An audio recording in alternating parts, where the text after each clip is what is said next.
Le 19 février 2026, Hollywood a perdu l'un de ses visages les plus marquants. Eric Dane, le docteur Sloan de Grey's Anatomy, est mort à 53 ans. Une disparition qui a bouleversé les fans. Mais derrière l'acteur, il y avait surtout un père. Et avant de partir, il avait parlé de ce qu'il voulait laisser à ses filles. Bienvenue sur Noé Talk. Aujourd'hui, on va parler d'un message que très peu de gens étaient censés entendre. Un message intime, enregistré par l'acteur Eric Dane pour ses filles.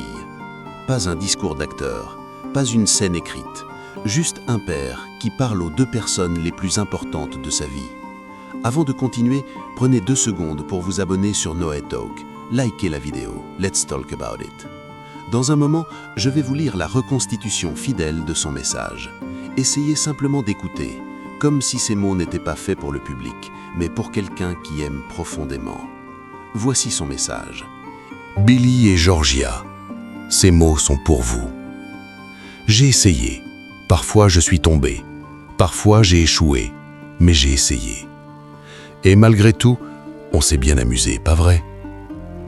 Je repense à tous ces moments ensemble. La plage, le soleil, l'océan. Santa Monica, Hawaï, le Mexique. Je vous revois jouer dans l'eau pendant des heures, mes bébés de l'océan. Ces jours-là étaient le paradis.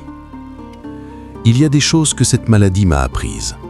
4 choses que je veux que vous gardiez avec vous. Et je n'espère pas seulement que vous les écouterez. J'espère que vous les entendrez vraiment. D'abord, restez dans le présent.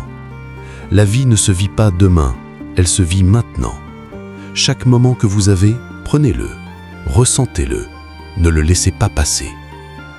Ensuite, tombez amoureuse de quelque chose. Pas forcément d'une personne, d'une passion, d'une idée, d'un rêve. Parce que quand vous aimez quelque chose profondément, la vie devient plus grande que la peur. Choisissez bien les gens autour de vous. Vos amis compteront plus que vous ne pouvez l'imaginer.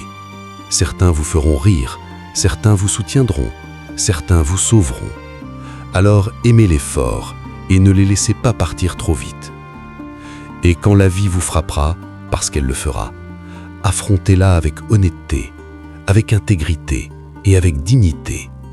Même quand ça semble impossible, même quand ça fait peur, même quand vous pensez ne pas pouvoir continuer.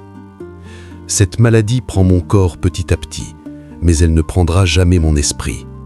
Et j'espère vous avoir montré qu'on peut faire face à tout. On peut faire face à la peur, on peut faire face à la douleur, on peut même faire face à la faim avec dignité. Alors battez-vous les filles. Battez-vous quand la vie devient lourde. Battez-vous quand les choses semblent injustes.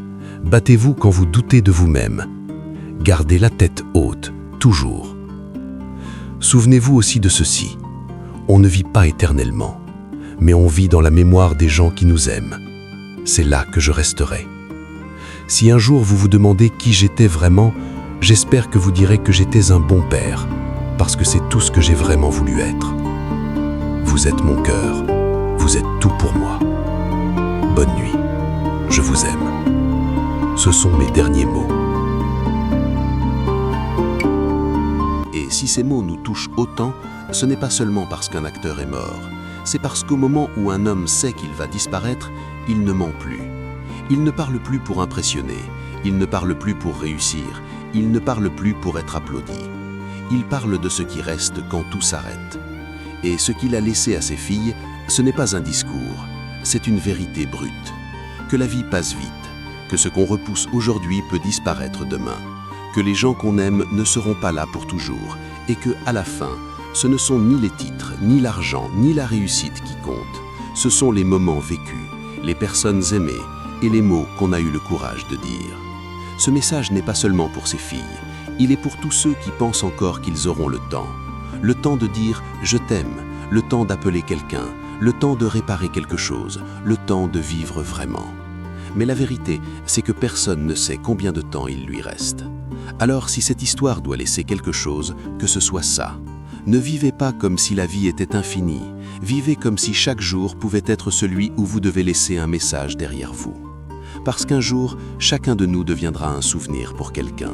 Et ce jour-là, ce ne sont pas nos projets qu'on retiendra, ce sont les traces qu'on a laissées dans le cœur des autres. Si cette vidéo t'a fait réfléchir, partage-la. Peut-être que quelqu'un en a besoin aujourd'hui. Abonne-toi à Noé Talk si tu veux d'autres histoires qui ne servent pas seulement à informer, mais à réveiller. Et avant de quitter cette vidéo, pose-toi une question simple. Si tu devais laisser un message aujourd'hui, qu'est-ce que tu dirais? J'ai hâte de vous lire dans les commentaires. Même un mot pourrait changer des vies. C'était Noé sur Noé Talk. We just talk about cinema. Une nouvelle vidéo arrive.